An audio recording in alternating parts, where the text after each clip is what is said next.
Hello, Annie Collins here for the Makers Movement. Today we'll be creating a fun interactive card. It's both a shaker and a pull and reveal. This is the card we'll be creating. We'll be using a variety of Makers Movement products, so let me go over them real quick with you. We'll be using the Extra Special Day Stamp and Die Set. This features 2 chicks, an Easter egg, and some other little elements and some sentiments. 21 pieces in all. We'll be using the Pull and Reveal Circle die set, the Versadize Perfect Foam Cutters in the circles. These come in other shapes. The Makers Movement double-sided craft foam, and it's a nice thickness, perfect for your shakers because it's not too thick and not too thin. For my stash, I'm going to bring in 2 little stamps, real small. This Heidi Swap for the little glasses, right there. And this Studio G because I like this little sketchy frame, and you'll see how we'll use it in a little bit. And for our pattern paper, we'll be using Spring Fling by Fawn. So I went ahead and stamped, colored, and I also die cut all the elements we'll be using for our card today. So when you use the Versadize just with your cardstock or paper, you'll get all the little rings the same way you get with your craft foam, and this cuts perfectly through your craft foam. Now you'll see here I'm having a little trouble. It's not the die or the foam, it's just I had extra washi tape to hold my die in place and I forgot to remove it, so it's sticking to the washi tape. Alright, so I'll be using the 3rd ring from the outside, third one in from the outside. Okay, I hope that makes sense, and that'll match perfectly with my pattern paper circle or ring. I'll show you here once I remove the ring from the cluster.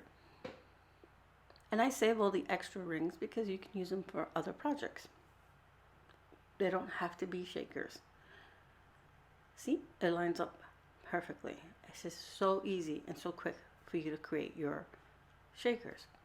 Now I have a piece of acetate that I will be placing my ring onto to create our shaker. Now, while I've removed the backing to the Xyron sticker here, because I ran my ring through my Xyron Creative Station Lite, I want to say that Makers Movement now carries their own acetate as well as shaker bits. Now, when I created this video, I didn't have those available to me, but I hopefully will have some soon. So now I just stick my little ring onto the acetate and I trim away any of the extra. This is a quick and easy way for me to do this, and I don't get a lot of glue squishing out the sides. I'm going to save you all and not show you the tedious part of cutting acetate away. So I like to put my acetate face down so it's easy for me to line up the rings onto the white on white. You can do it either way, whichever way is most comfortable for you. And that's when I see there's that washi tape. That's when I realized it's the washi tape that kept giving me problems. So I press it in place. And now I realize I had a bunch of fuzzies on my desk. That's okay, it'll come off. Now here I have some shaker bits. These are from Doodles Paper Playground, and it's called Hey Chickie. And I purposely picked it because it has little clay or Fimo shaped chickies in here. If I can get my camera to focus, there, you can see it really quick. I'm going to put about a teaspoon or half a teaspoon of shaker bits into my little window. Spread them out, and now I cut a circle from the another circle die that I had to be my background, and then I just cut it from white cardstock. To do this so that my little bits don't go flying everywhere, I removed just a portion of the adhesive backing, placed my circle down, and press it and wiggle it into place. Then I press it down, and there we go. Shaker! How cute is that? And super easy. Now I'm going to clear my desk, set the shaker to the side, and pull out our card panel. This is our front card panel, which I said I cut all this pattern paper and designs, but I also cut these 2 slots. Why? This is for our pull mechanism for the reveal part. This is simple and easy to use. I cut them from heavyweight cardstock, and the pull arm has that little T section. Do you see those little arms sticking out? You're gonna just fold where the guidelines are. You'll see the little crease there for you to score, and fold it nice. You're gonna slide it through the back of your card, and those little T arms will stop it from going all the way through. Then you gently curve your other part of the arm and slide it through into the slot. There you go. Your mechanism is ready to be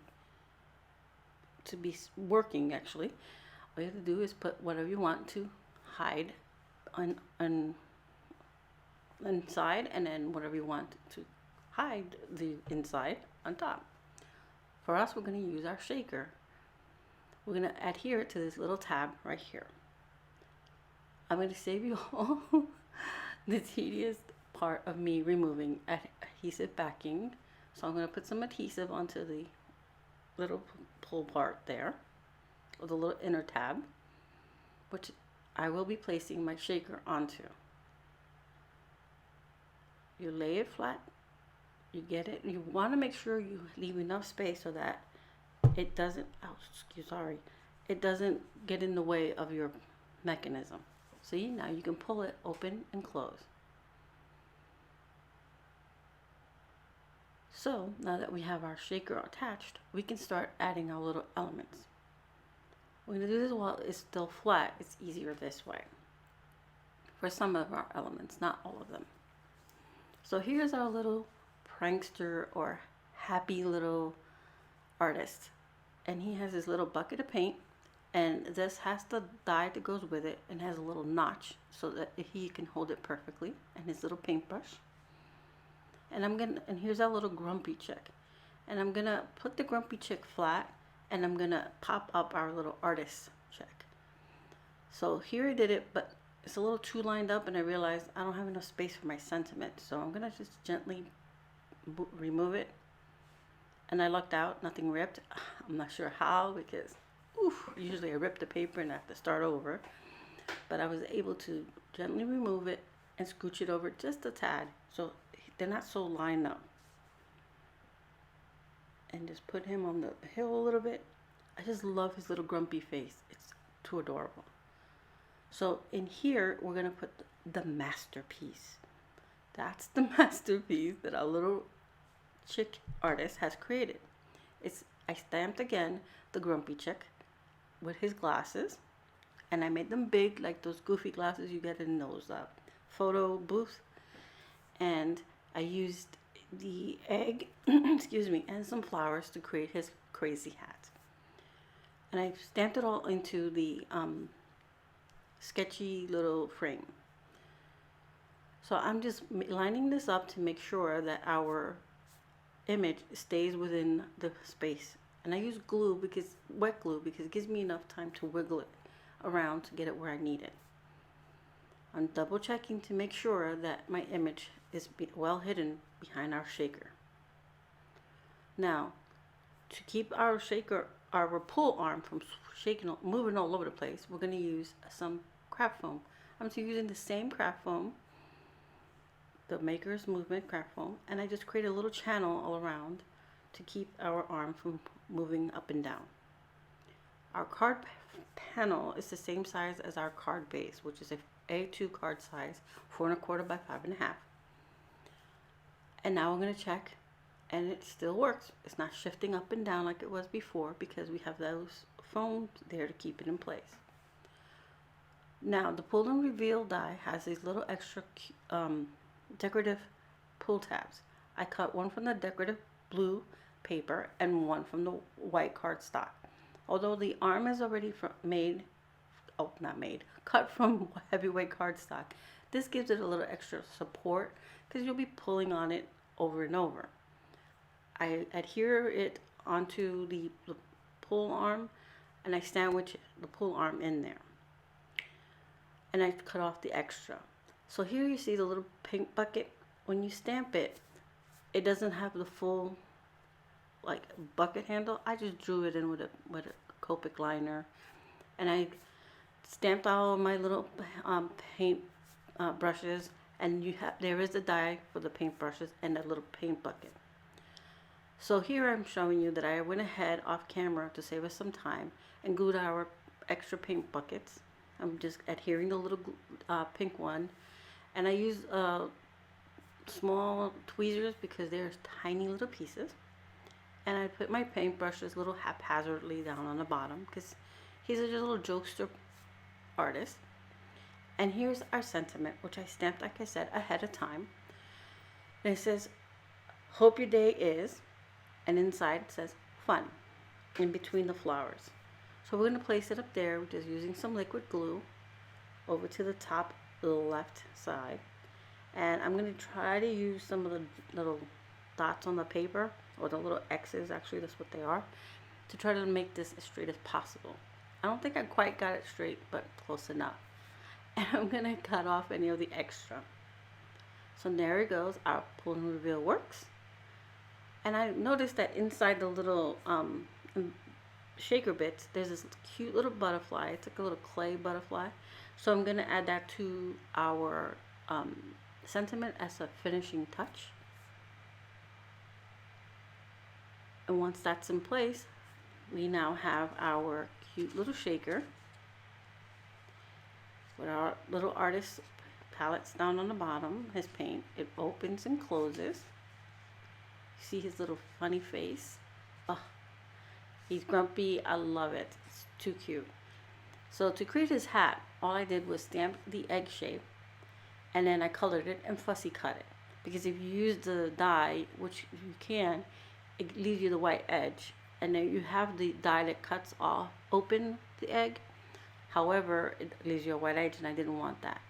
In the stamp set, you have a little, what looks like to be a broken egg, a tiny broken egg, but I saw it as a flower and some flowers, and I just added those to the hat. And there it is. So you have your shaker and your flip. Again, we use the Maker's Movement Extra Special Day, the Pull and Reveal Circle, the Versa dies in Circle, the Perfect Foam Cutters, the double-sided craft adhesive foam, and the Extra Special Day to create our cute shaker card and pull and reveal.